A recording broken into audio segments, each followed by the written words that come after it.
and welcome to the Espresso Talk Today show, where we confront the chaos of living Black in predominantly white spaces. And we discuss ways to contain, curb, and control that chaos. And that is why we are here today. First, let me introduce myself. I'm Amma Robin, and I'm a Black empowerment educator and host of this great and groundbreaking show. If I do say so myself, that's in a humble way. One thing that I've learned over the years of studying, learning, struggling, and living Black empowerment is that one of the most important things is your health. Your mental health, physical health, emotional health, and spiritual health. So yeah, while it is important to identify and confront the racial chaos, it is so important to calm, contain, and control that chaos because you got to protect your health and your well-being. And that is why I am so happy to have a very special guest return to my humble show today. Her name is Roxanne Worden. I feel so lucky to share an espresso with Roxanne, and I'll tell you about her in a bit, then we're going to go straight to the show. Roxanne Worden is a board-certified life and mindfulness coach. She owns and operates a coaching business called Cloud Walk Coaching. She believes that we control how the chaos affects us when we choose to honor who we really are and what we really wish to achieve. That's a quote from her website, cloudwalkcoaching.com, and it's her philosophy for life and for living it well, and she does. You're going to see what I mean during the show. I met Roxanne some years ago while I was traveling in Ghana, and I was immediately impressed with her dynamic energy and her courage and her compassion, and actually how she challenged herself to be her best version of herself, and she challenged me to be mine too. That's when I knew that the Espresso Talk Today community needed to have an espresso or a cup of tea. Tea drinkers are welcome here too, with Roxanne. You can also arrange to have your own espresso or cup of tea with her too, but I'll explain more of that after the show. Today's show is a summer mindfulness special. It's a self-care special for Black women or for anyone who identifies as female. Roxanne will introduce mindfulness, what it is, why it's important, and the different ways to practice it. And if you think that you know all that, well, you're in for a big surprise because no one does it like Roxanne, or brings the level of care and compassion and professionalism in dealing with the chaos of living Black in white spaces. Just to mention this is the first part of a two-part series on mindfulness. Part 2 will focus on using mindfulness to tap into your inner wisdom. And Roxanne has a great way to do that. More on that after this show. Asante Sana to Roxanne for meeting with us today, and Asante Sana to you for being in the building. Let's get straight to our uncommon conversation. And I hope that y'all are ready for this.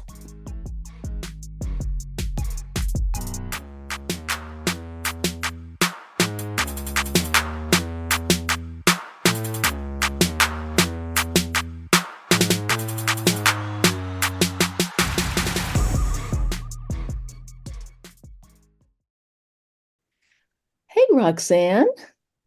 Hello. How are Wow, you, Amma? I'm doing great, great. And it's so great to see you today. You too. Thanks a lot. And I always love seeing your backspace there too. So yeah. Anyway, yeah, I'm so glad that you're here today because there's been a lot of things on my mind, and I know that you're the person to go to for this. And I was thinking that, for me, that I need good friends in my life, of which, of course, you are one.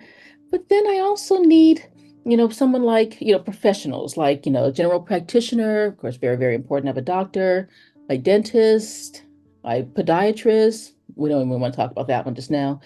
Um, a handy person, handyman, and and I think many people forget this, a mindfulness coach. Because somehow, Yes.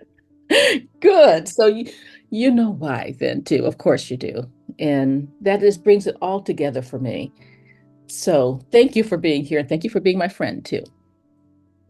Oh, sure. I'm so happy to be here. Thanks for having me. And do you think, I mean, what this list of practitioners, I mean, I guess that can vary for people, but well, do you agree with me about this? The mind having the mindfulness coach on the list? Oh, I definitely agree. As a mindfulness coach, I'm a, I'm a little biased, but no, I definitely agree because, I always say that, there's that saying that it takes a village to raise a child, right? Right. And I also say that it takes a village to keep an adult sane. So I believe in building up your village and having as many experts and people that just stretch your mind around is available because we only can go in the same loop, for so long. And so we always need to be growing, learning new things, and then not having to know everything ourselves. The great thing about having experts around your table is that you don't have to keep everything in your head and feel like you're the expert at everything, even though we have the temptation to do that with Google and and we all I think we all became doctors during COVID and all of that. We we have that temptation to feel like we need to know everything, but actually that can be very stressful. And so just having experts around you is really helpful.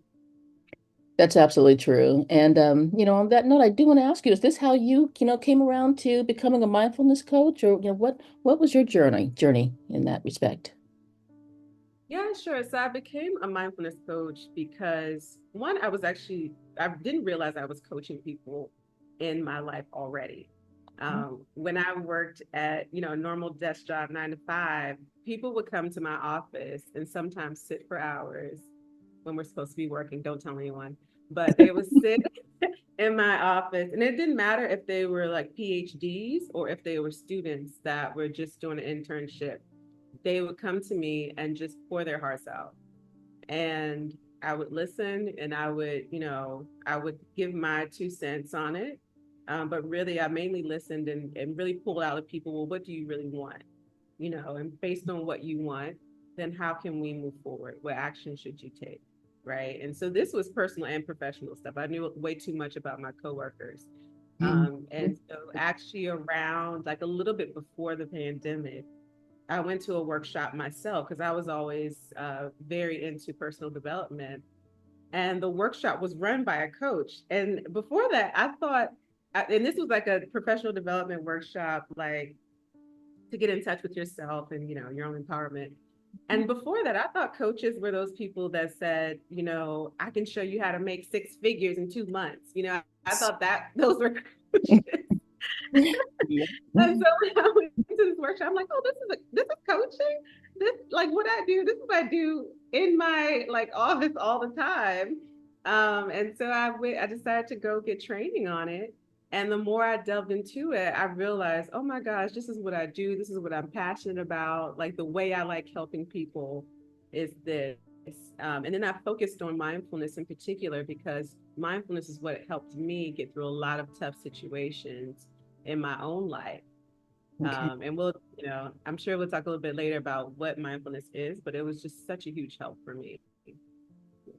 And since this kind of came naturally to you, it seems, why did you decide that you needed training, extra training? Because maybe it just was a natural thing for you to do. People were coming to you, they were attracted to your energy and to your wisdom. So why did you feel you needed a specific program to follow or something? Or was it? Yeah, that's a good question, actually. I found that there were a lot of coaches in general, and I felt I wanted to have a certification at least, because there are a lot of coaches out there. It is difficult to tell, who you should go with.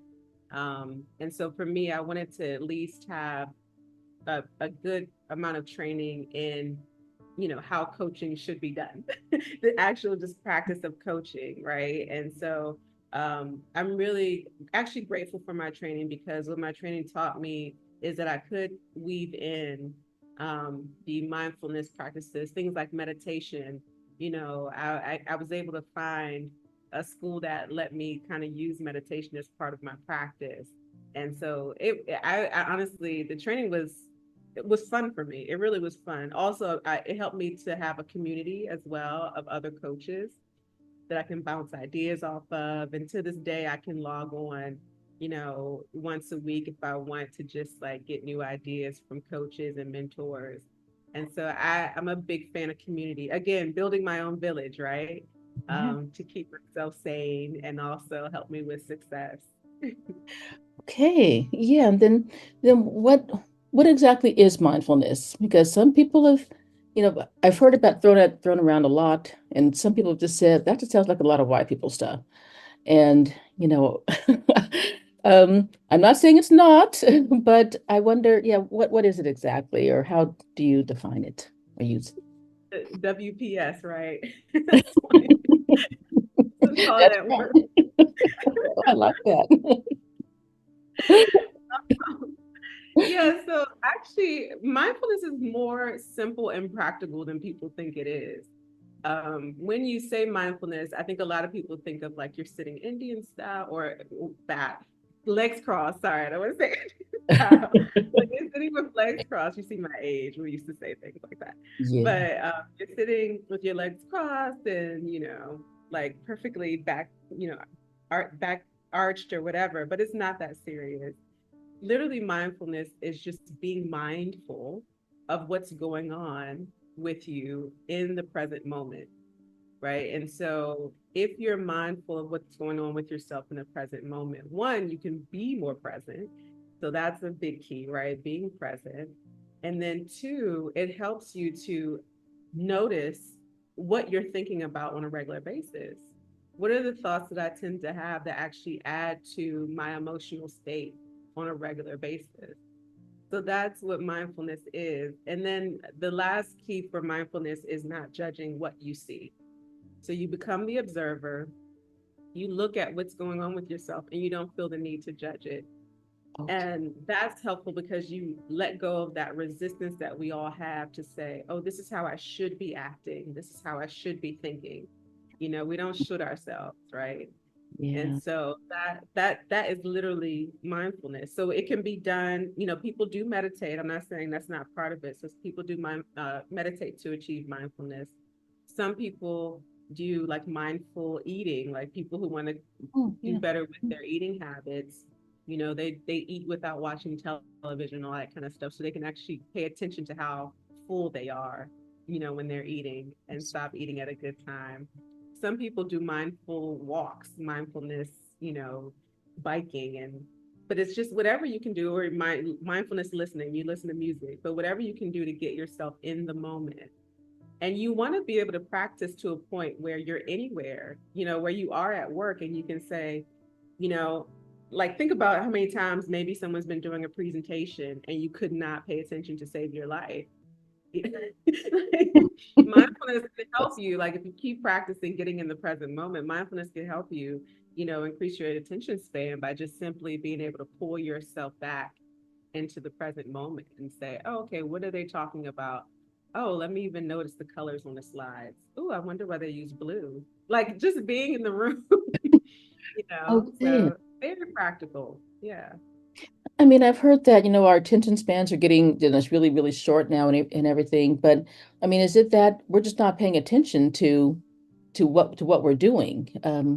And I mean, they say on TV, we're not paying attention to that either. On social media, you got to catch people in the first 3 seconds or you don't. Where is our attention going? Where are we putting our energies? Yeah. Well, one thing we have to remember as human beings is that we're habitual creatures, right? And so the thing about it is no matter what we're doing, we're building a habit and we become more efficient at whatever we, do more and more. Mm. So I know there's like this, some people are debating is social media evil or not and all this kind of stuff. But the reality of, let's even, if we take social media as an example, the reality of social media is not always necessarily the content, because I have very positive content on my social media, right? Yeah. It's actually the reality that we built a habit of looking at our phone 50 times a day. And it's just like our mind is going to get more efficient at whatever we do, whatever we want to do, our mind's going to get more efficient at that. And so it's just the bad habit of, oh, I just have a habit of now of just after 2 minutes, I can't pay attention anymore. Why? Because that's what we've told our brain we want to do. We're constantly programming ourselves to do something more efficiently. We have to choose what it is. Oh, Right.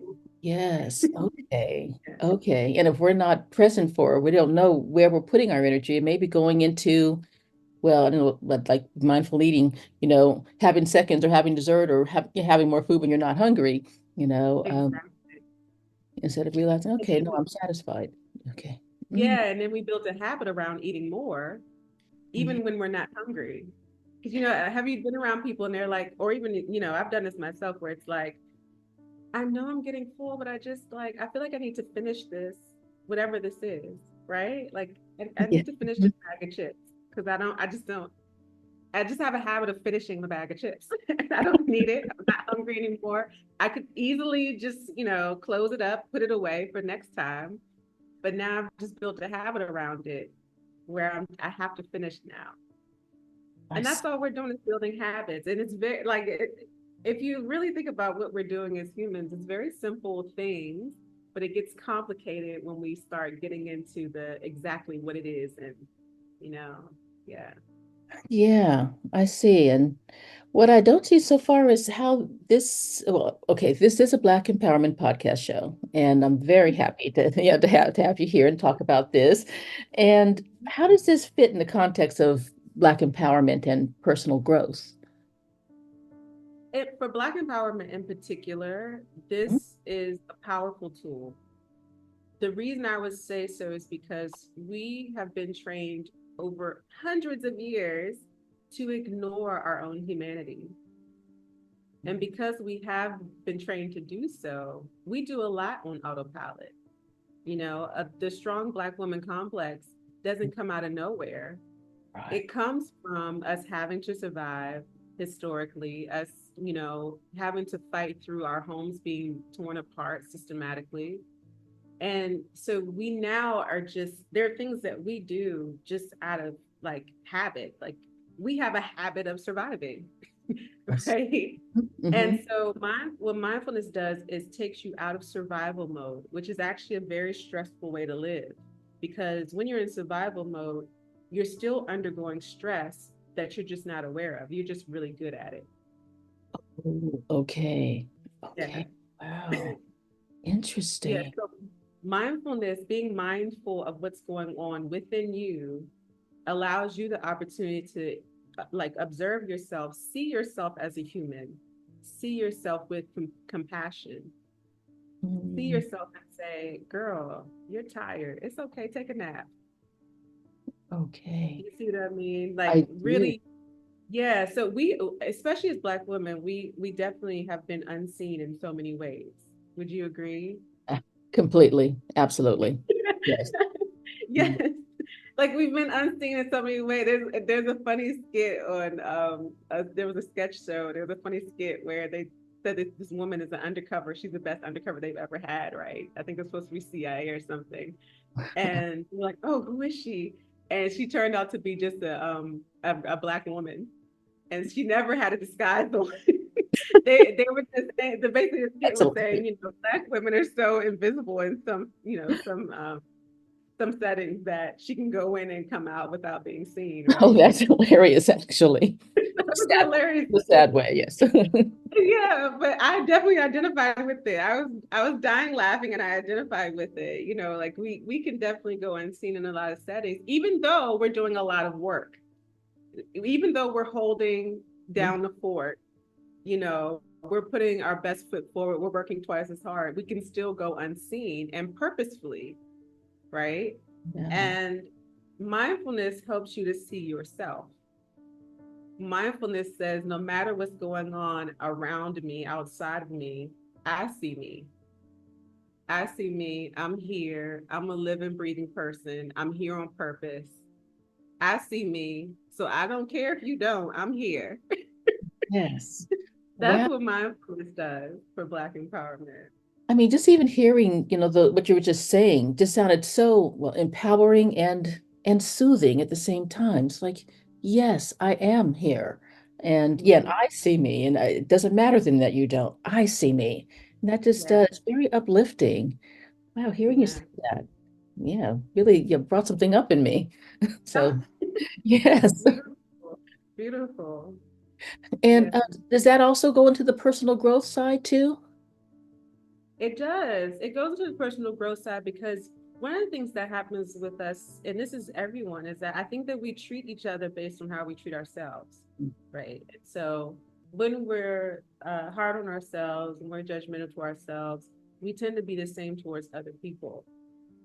And some of us even, you may have experienced it if you have like a hard parent who's just, they don't let up. And if you talk to that parent as an adult, they'll say, well, my parents never, they never really gave me any compassion. So that's what I gave you, because that's what they learned. And so we treat ourselves this way. You can tell that maybe, they also were in survival mode. And so then they treat you in a way where it's like, you have to be in survival mode. You have to be ready, Oh, and so we pass that on and we treat each other that way. So getting in touch with ourselves and seeing how we're treating ourselves, how we're talking to ourselves, being mindful of our self-talk is really helpful for personal growth and professional growth, really, because it will ultimately improve any relationship that you're in, even if it's a working relationship.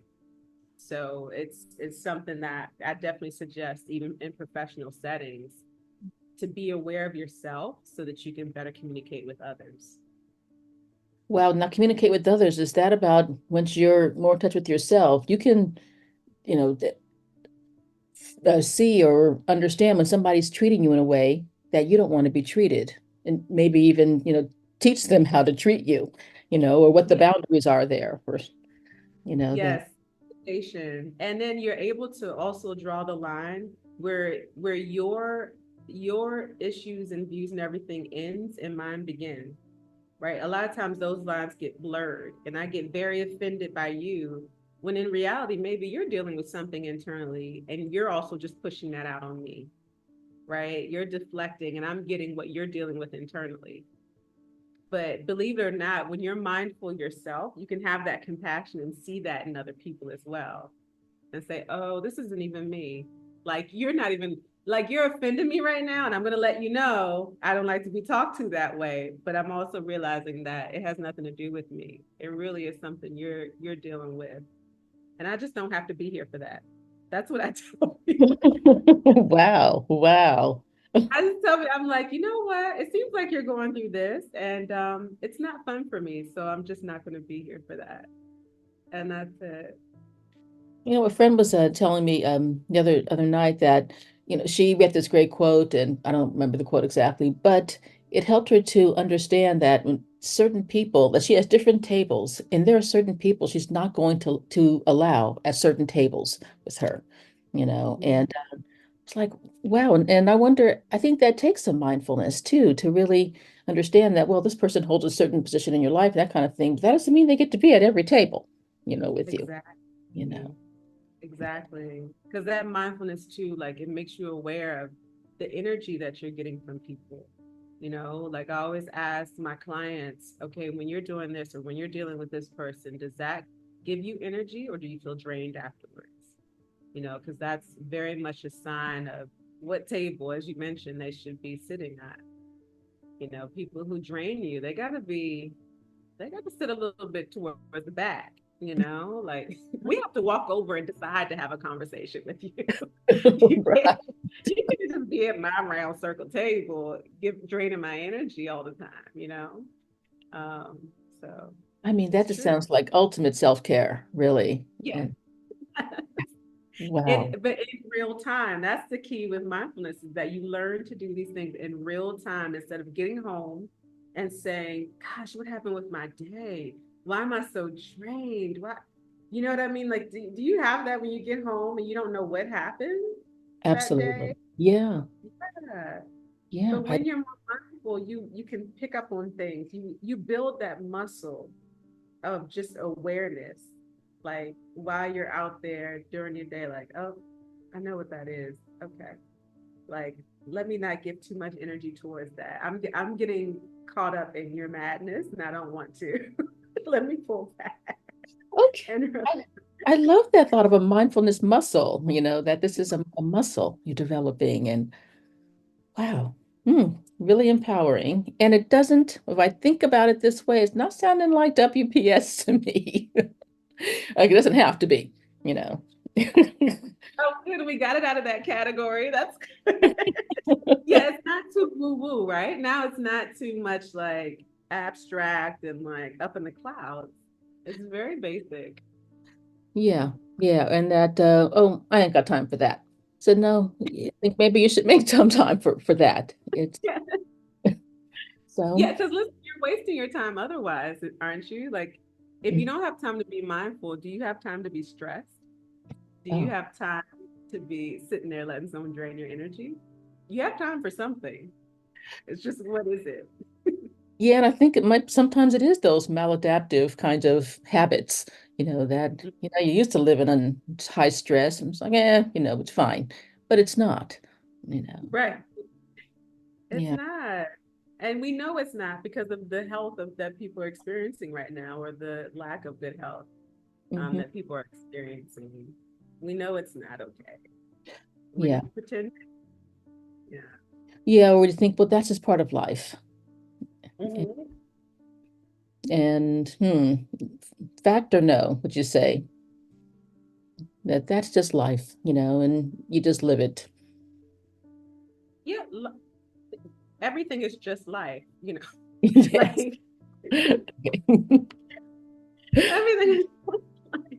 But I want to experience life in the most fulfilling way possible. Mhm. So the quality of life you have does matter. And, if you really sit with someone, it's like, oh, it is what it is. When you really sit with them, oh, they're not happy. One of the blessings that I've had is that people do share a lot with me. People always share with me and say, I don't know why I'm telling you this. I don't, I never talk to anyone. And they say just all kinds of things that are on their mind. And these are people that I've met one time and they sat down and talked for me for 3 hours and I Wow. just met them today. And it's been very much a gift for me because I learned so much about so many different people. And so a lot of times we all have this mask of, oh, it is what it is. Oh, or a mask of success. Some people look very successful, good money, great life, great social media. Like they just look Yes. Mhm. wonderful. But it doesn't take away from the fact that we all are human and we all have things that we're dealing with. And maybe they're not managing the internal as well as they could. So what a tragedy it would be to get all of your external goals met and still feel horrible. Right. Right.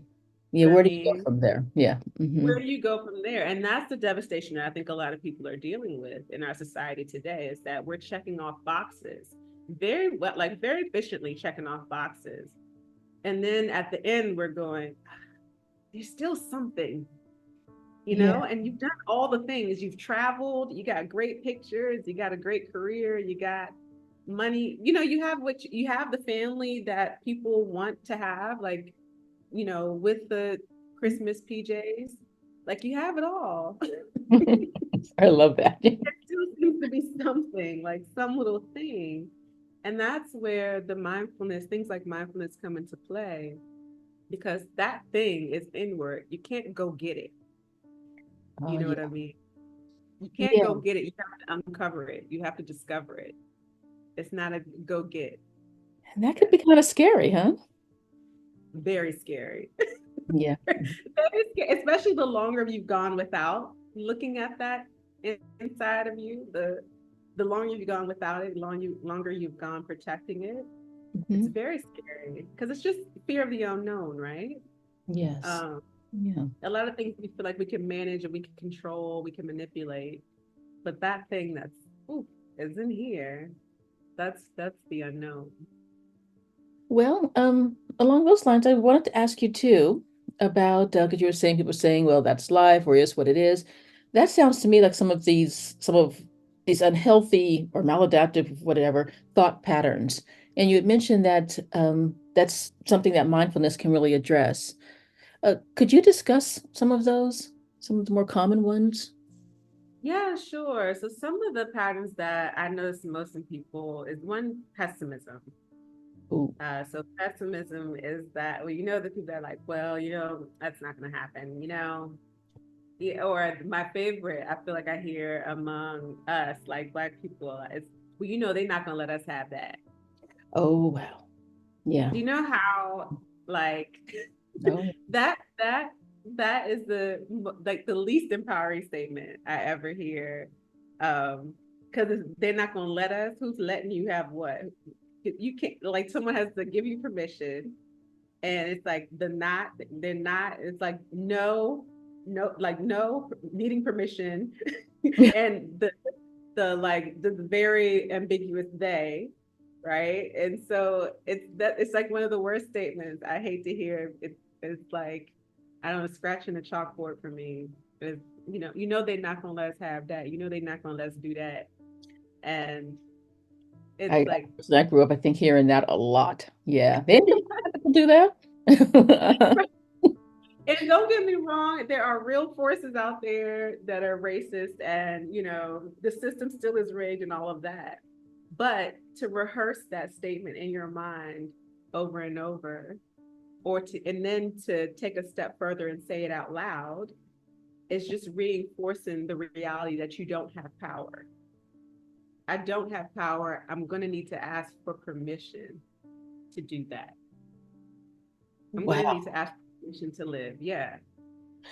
But like maybe they'll just say, well, look, I'm just being realistic, you know.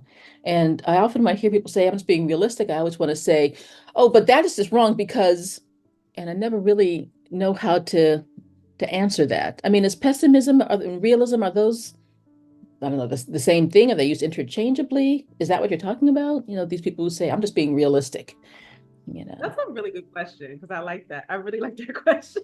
Because it's true, right? Because people think like, oh, if I'm going to be an optimist, I'm just like living in the clouds. I'm not thinking about what's really going on out there, right? Yeah. And this is what I say. Actually, I don't say ignore it. And also, this is part of mindfulness too, is that you're not saying, no, you can't have these thoughts. Mindfulness is being aware of what's going on in your head, right? So you can say, like, let's say you're aware of, I'm one of those people who say, they're not going to let us happen. They're not going to give me the promotion or whatever, right? Mhm. Now, I would say, sure, that thought comes up. Let's explore it. You can even write down or go through all the ways in which you will fail, right? Okay. But then let's let that go.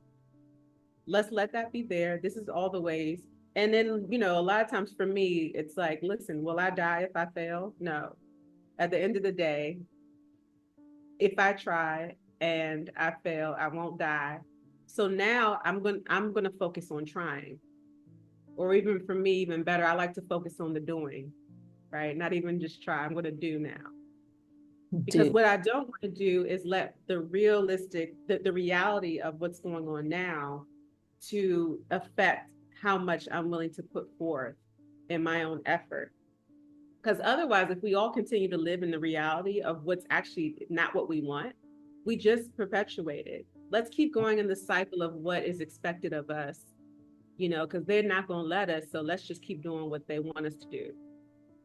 Oh, When anyone, you you I know what can. I mean? So who's the one that's going to break the cycle if we're all just playing our part in the play? Who's going to, Yeah, who's who's going to there be for the that? cycle breaker? Yeah. Yeah. So even if we try and we get an inch off the path, thank God for that inch. Let somebody else can build on it. Let's get a little bit of moving off that path of like what they always want us to do, and focus on our action. It's like if we were going to have a march or whatever, we're marching on Saturday, da, da, da, da. And we say, but they're not gonna like it. And can you imagine the advertisement of we want to march on Saturday, but they're not gonna like it. And you put that out as an ad. Who's coming? No one coming. No, ain't no one coming to that one. Who No. is coming? And so that's what we do in our heads all day. Is we have a goal, and then we say, but they're not gonna like it, and we keep running that ad in our mind.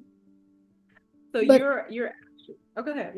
but are we trying just to avoid, disappointment, being disappointed? I mean, that does really hurt. You build yourself up. Okay, I'm just going to go there. I'm going to do, and then exactly what you thought could happen happens, and you just go home with your head down, disappointed. Why did I put out the energy? Why did I, Yeah, set myself up for that? it's true. We do that. It is a lot of our maladaptive behaviors though are protection, because our mind is there to protect us. But there is, our mind is there to protect us, but then there's a part of us that holds purpose and meaning to life. And to achieve that, you do go through failure. Honestly, people who have achieved, some of the greatest things, they've built a very healthy relationship with failure. We see the success that they've achieved, but they know they've built a strong relationship with failure, and they were just willing to keep going. Wow, I'm writing that down because that is so powerful to build a healthy relationship with failure. Because I was always Yeah. taught that failure is something you want to avoid at all costs, and I think the only way to really avoid it is not to try, but Yeah. so Yeah. And in our culture, right, we couldn't afford to fail for a long time, right? We only give one shot. You can't mess up, as a Black person in a white world, right? right. So there also was protection, and there was, a reality to how hard we have to work and how we really have to be perfect in a society. But it also is part of our oppression, actually. That lack of room to fail and experiment is part of our oppression. Well, that's a really good point because I mean, everybody who has tried anything, I mean, even the richest people, they have failed, but we don't see that on social media, and if they talk about it in their book, they really, I think, cover up a lot of what they went through. And Mhm. so we don't, and but yet if we do something and we do fail at it, it becomes very visible and it's all over social media and it becomes almost a character flaw, that a Mhm. person tried something and failed, for Mhm. a Black person. And yeah, that really does show it's, yeah, rooted in oppression. Yeah. Mm. It Hmm. is, because Well, that's part of freedom, isn't it? yes, it is to be Yeah. able to fail. Yeah. And learn and move on. Yeah. Yeah. Again, I mean, that is liberation to me. And I'm going to write that down too. So, okay. You have me writing here. So, that's what I'm. Okay. And what other uh, kind of unhealthy thought patterns do you Yeah, recognize? and actually you mentioned it. So part of that is the judgment is an unhealthy thought pattern. The idea that if you fail, it means this. If you're thinking this way, so like I told you, you have when you're becoming aware of, you're more mindful of what's going on in your mind, we have the tendency to say, oh, should I feel this way? Oh, let's just, don't worry about that. And so I don't know if you've had these conversations. I definitely have had them in the past where I go around to my friends and I'm like, okay, this is what happened. What do you think? Should I feel this way? Should I be mad? Should I be Definitely. Yeah, but so right? is that selfish to think that to do this? I mean, I'm always, yeah, Yeah, off. Hmm. yeah. So we feel this strong need to judge. And it seems, I mean, it makes sense, right? It's like we're operating in society and we're trying to, kind of manage ourselves and have manners and all that kind of stuff. Yeah. But the thing about it is sometimes when we judge, we have a tendency to push down those emotions that we're judging, as opposed to letting them come up, So even when you said like, oh, if they're being realistic, is that the same as being pessimistic? Yeah. So if you feel like you're a pessimist, I wouldn't say just say tomorrow, oh, everything will be good. No, Mm-mm. let those thoughts that come up that, you're thinking of all the reasons why it should go wrong, let them come up, let them have air, flush them out, and say, this is what, and then ask yourself why for some of those things, right? Um, because sometimes we say, oh, they won't let us, but actually the fear is, what if I fail? Uh, So you see what I mean? yes, yeah. Yeah. So But you're really instead of trying to get to shoving it that. down, Mhm. okay. Mm-hmm. Yeah, Bring it up to the light of day, then you can see more of, well, what is really going on here? What is this really? And exactly. Exactly. Like it's like if we're like a tree, when people say we have to get to the root of that. If you really picture a tree, you know, if you just like, you can't get to the root of the tree by just like pushing it down. Let's move. Let's not look at that tree anymore. mhm. Really getting to the root of that is you're digging. You're now digging to see, oh, what's under there? What's causing that fruit to come up that way? Or Uh, what's causing the lack of fruit? Are we not being nurtured in some way? So and then how do you bring all this up and yet not judge it too? Not say, wow, that was really bad, but I was thinking here, or that's really wrong what I'm thinking. How do you not not judge yourself? yeah, that so what I would say, because I mean, I feel like you're gonna do it anyway. We're gonna do it anyway. It's a habit. Okay. And also we're kind of raised on that kind of good and bad system anyway. Mhm. Because I mean that's really what it comes from, right? The good and bad. So one thing I always tell myself is, Roxanne, all this is made up. Like the Oh, good we made all this up. We made up money. We made up, what's good and bad in our society. Like we made a lot of these things up, right? So I like to say that to myself just to create kind of this like even path for myself when I'm thinking, when I'm going through my own thoughts, like, okay, this is all made up. And then once I kind of make the slate clean and just allow my thought to be there. Um, Now I'm like, well, what would you like to think about that? What mm, would you prefer? So more of a positive question than, oh, you shouldn't be, or that's bad. Because the reality is, I mean, what are you going to do? You already had the thought. So you're judging yourself on a thought you already had. You know what I mean? yeah, And it's like, to me, I view it as just that thing where we like to try to look in the past and act as if we can change it when we really can't. right, because it's So in the past. Mhm. You're right. Uh-huh. Hmm. So it's like if I've already had the thought, what am I gonna do? Like just beat myself up for having a thought, or I'm just gonna say, I'm always thinking, how can I move forward in this? And moving forward is, okay, what would I prefer to think about that? Or what's a more productive thought about that? Wow. Yeah, that is a good way of moving forward with it and saying, okay, this happened. How can I just want to move forward with it, move forward now. Yeah. Love that. Like what would I prefer? So even if you're judging it, change that into a question. Like if you do say, because I mean, again, we're dealing in habits, right? So you may have a habit of going, oh, you shouldn't have been thinking that. Oh, that was a bad thought. Then right after you think that, say, what would I have liked to thought instead, or to think instead? Sorry, Mhm. or what Mhm. would I prefer to think about that? How would I prefer to see that person? Maybe I judged another person. How would I prefer to see that person? And go with that thought. Do you ask this to your clients too when you hear them, bringing up these kinds of thoughts, or is this something that a person really has to do internally? I ask my clients sometimes too. I more so ask my clients why, because usually they're not sure. Tell me, I'll say, tell me more about that, right? Like if they give me kind of a flippant, that was bad, or whatever, whatever. I say, oh, tell me more. Well, why was it bad? And sometimes when I ask people, why was it bad, or why shouldn't you? When they start to go down that path of why not, we actually get to the answer of, actually, it was okay that I had that thought. I'm human. Oh, Or really? this is where that came from. Yeah. Like, because people actually, they'll say it kind of flippantly because they feel like they shouldn't say it or shouldn't think it or whatever. And then when we walk down the path, well, why did you say that? Actually, there's some reason they had that thought. There's something deeper. Mm-hmm. And they go, oh. And they don't feel it's that bad after they go to what's deeper, what's behind it. Oh, It's really? really, yeah, it's funny to Okay. But really you, funny to watch.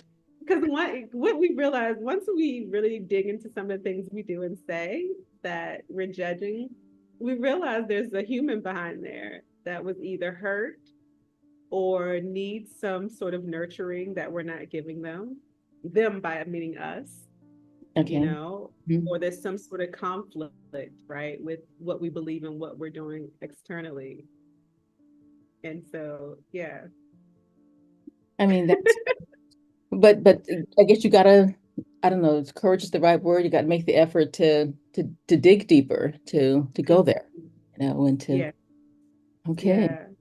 Because a lot of us get caught up in trying to perform for other people versus, what's really going on with me. I'm just trying to say the right thing that's acceptable in this society because that will help me keep connection with other humans.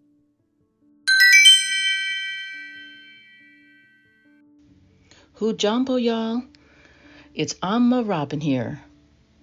That's the end of part 1 with Roxanne Worden. She will join us for part 2 to discuss how to tap into your inner wisdom. Guaranteed, insightful, and powerful. You don't want to miss it. Asante Sana. Thank you to mindfulness coach Roxanne Worden for sharing her expertise and her insights with us today. And Asante Sana to you for being a part of the Espresso Talk Today community. I look forward to continuing these important conversations with you as we envision Black empowerment and liberation for all people. Not for some, but for everyone. If you want to keep discussing or just reading about the chaos of living Black in predominantly white spaces and how to calm that chaos, then you should subscribe to my weekly Black empowerment newsletter, The Nomo Beat. We discuss lots of different issues there. Get your dose of Black empowerment and liberation every single week. Never a dull moment, but lots of powerful, uplifting, and liberating moments.